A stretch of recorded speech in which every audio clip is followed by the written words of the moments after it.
semuanya, aku Yana. Hari ini aku mau bahas topik yang aku sendiri familiar banget. Aku harap ini bisa relate, tapi aku yakin most of us pasti pernah ada di titik dimana kita tuh males banget buat ngelakuin apa-apa dan rasanya ingin menunda pekerjaan yang harusnya kita lakukan. Well, if I'm being honest, aku melihat diriku sendiri sebagai seorang yang malas dan suka menunda. Jadi dulu waktu di bangku sekolah, bahkan sampai kuliah, simpelnya saat ada tugas, aku adalah tipikal orang yang suka menunda untuk mengerjakan tugas sampai deket-deket deadline. Walaupun aku lulus dengan nilai yang cukup oke, tapi aku pikir mungkin kalau aku tidak menunda dan tidak malas, aku bisa mendapatkan hasil yang lebih baik. Nah, ceritanya kan ini udah sadar nih, kalau nggak menunda, kalau nggak malas bisa dapat hasil yang lebih baik. Tapi ironinya adalah saat di pekerjaan pun aku masih orang yang sama, orang yang suka menunda-nunda pekerjaan. Jadi apa yang salah? Apakah aku orang yang malas dari lahir? Is that even possible? Adakah orang yang memiliki karakter bawaan dari sananya dia emang udah pemalas? Jadi pembahasan hari ini aku ambil dari buku Anti Malas dan Suka Menunda yang ditulis oleh Choi Myung-gi yang merupakan psikiater dari Korea Selatan. Nah, jadi karena penulisnya adalah seorang psikiater, dia melihat kemalasan dari sisi psikologi. Buku ini terdiri dari 219 halaman dan buku ini berwarna. Aku membelinya di Gramedia Manado dengan harganya aku lupa sih, cuman sekitar 100.000 ke atas. Dengan harga segitu, aku pikir buku ini worth it untuk dibeli karena kualitas kertasnya bagus, desainnya juga oke. Lalu di dalamnya juga banyak ilustrasi berwarna yang lucu-lucu menurutku. Namun juga pengetahuan yang aku dapat di buku ini adalah pengetahuan yang praktikal, jadi mudah untuk dipahami dan gampang untuk dipraktekkan dalam kehidupan sehari-hari.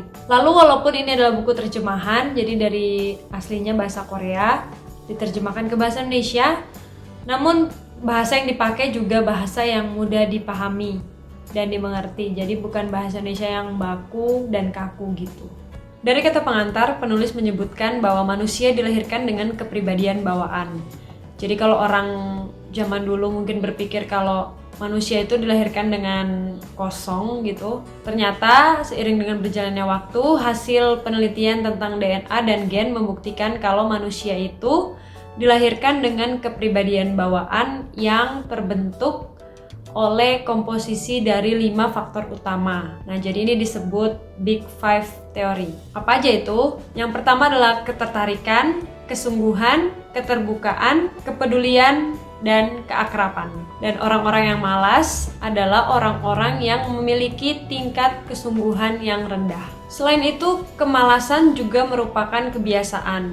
Kalau ini pasti ya. Jadi saat kita membiasakan diri kita untuk sesuatu hal yang kita lakukan secara berulang-ulang, itu otak kita akan mengingatnya, tubuh kita akan mengingatnya. Nah, sehingga sebenarnya mengubah kebiasaan itu bukanlah sesuatu yang gampang, karena contohnya sama seperti ketika kita berusaha untuk mengingat jalan. Nah, saat kita baru melewati jalan yang kita tidak familiar, pasti akan susah buat kita untuk mengingat. Tapi saat kita melewati jalan itu selama berhari-hari, pasti kita akan udah kayak otomatis aja gitu, otak kita ingat, bahkan kita nggak perlu berusaha, otak kita udah tahu. Namun kemalasan adalah sesuatu yang bisa diubah walaupun tidak gampang, tapi ini tidak mustahil. Daripada kita fokus sama sifat bawaan, lebih baik kita fokus pada masalah emosional yang memicu rasa malas kita. Penulis menyebutkan bahwa kemalasan bukan karena kurangnya tekad seseorang, namun karena masalah perasaan. Dalam buku ini setidaknya ada 9 perasaan yang bisa memicu rasa malas dalam diri seseorang. Perasaan-perasaan itu adalah cemas, hilang hasrat, amarah,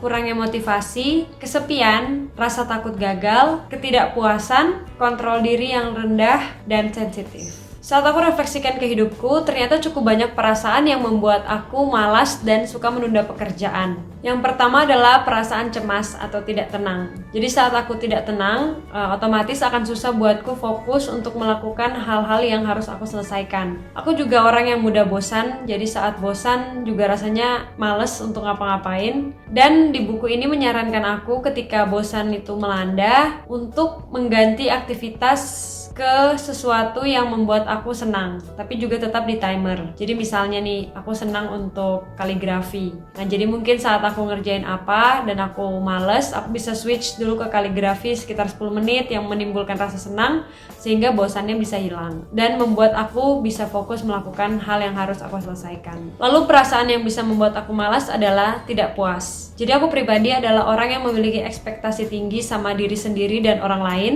tapi lebih besar ke diri sendiri. Nah, saat aku menemui diriku tidak memenuhi ekspektasi itu, seringkali aku lari dari rasa tidak puas itu dan meninggalkan semuanya, jadi nggak ngapa-ngapain. Jika seperti ini, buku ini menyarankan aku untuk menurunkan ekspektasi sama diri sendiri. Itu memang tidak mudah, apalagi ini adalah sesuatu yang aku lakukan terus-menerus. Tapi sekali lagi, penting untuk menurunkan ekspektasi sama diri sendiri dan orang lain, dan fokus kepada hal-hal yang aku kuasai, serta mengatasi kekurangan diri dengan tekun. Lalu kurangnya motivasi juga sering menjadi alasan kenapa aku malas dan menunda sesuatu. Jadi saat aku tidak mengerti mengapa aku harus melakukan sesuatu, itu biasanya aku ogah-ogahan untuk menyelesaikannya. Jadi cenderung aku tunda. Jika sudah seperti ini, buku ini menyarankan aku untuk menyadari bahwa pekerjaan itu merupakan tanggung jawab yang harus aku selesaikan. Nah, dan saat aku melakukannya, menyelesaikannya dengan baik, biasanya itu akan berpengaruh sama motivasi internal. Jadi di dalam diriku akan merasa, oh aku bisa ternyata, oh ini bisa aku lakukan dengan baik. Nah, sehingga kedepannya aku bisa melakukan pekerjaan itu dengan lebih semangat dan tidak malas. Terakhir, emosi yang membuat aku malas adalah kurangnya kontrol diri.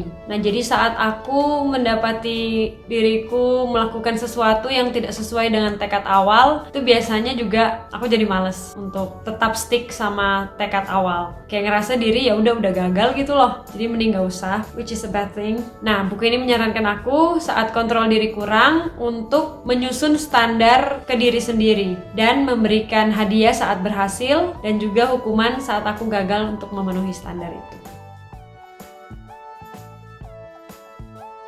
Selanjutnya, jika sudah paham dengan masalah perasaan atau emosi yang memicu rasa malas, kita juga harus menyingkirkan hambatan yang mengurangi tekad kita, seperti pekerjaan yang membosankan, orang-orang yang toksik dan mengganggu, sifat tergesa-gesa, kebiasaan menyalahkan orang lain, sikap keras kepala, dan kemalasan setelah menetapkan target.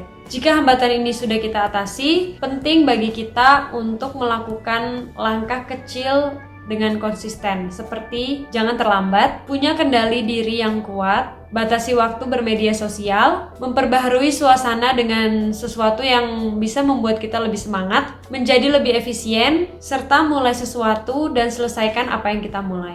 Sekali lagi, mengubah kemalasan dan sikap suka menunda itu bukanlah sesuatu yang gampang. Tapi saat kita menyadari kalau itu perlu untuk dilakukan demi hidup yang lebih fulfilling, lebih meaningful, lebih memuaskan, aku rasa itu sudah cukup menjadi semangat dan motivasi buat kita untuk secara konsisten dan tekun mengubah diri kita menjadi yang lebih baik. Ini bukanlah suatu keputusan yang kita ambil di awal dan selanjutnya kita lupakan begitu saja, tapi kita harus terus-menerus hari demi hari mengingatkan diri kita untuk tidak malas dan menunda sesuatu. Oke, that's it for today's video. Kalau kalian ada pertanyaan, ada saran, masukan, sekedar sharing soal kemalasan dan suka menunda, kalian bisa langsung comment down below. Lalu jangan lupa untuk like and share this video to your friends dan juga subscribe to help this channel grow. Thank you so much for watching. I'll see you next week. Bye!